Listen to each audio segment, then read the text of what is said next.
আসসালামু আলাইকুম।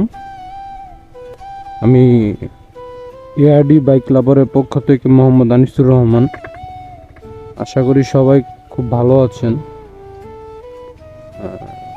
আলহামদুলিল্লাহ আমিও ভালো আছি। তো এখন যাচ্ছি হচ্ছে অফিসে। অফিস হচ্ছে 9:30টায়। আরও আগে যেতে হয়, কিন্তু আজকে লেট হয়ে গেল।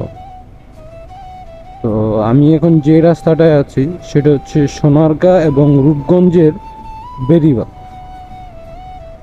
আমার মনে হলো যে রাস্তাটা সুন্দর, তাই ভিডিওটা করতে করতে যাচ্ছি।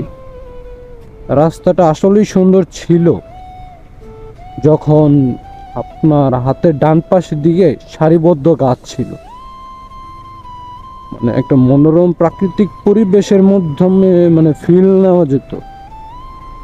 এই রাস্তাটা দিয়ে যারাই যাইতো আশা করি সবারই ভালো লাগতো, কিন্তু এখন হচ্ছে গাছগুলা কাটা হয়ে গেছে।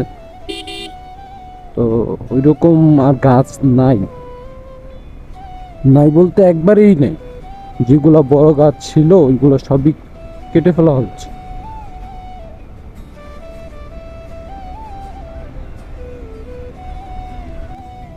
তো চলুন আমরা কথা না বাড়িয়ে এবার যেতে থাকি।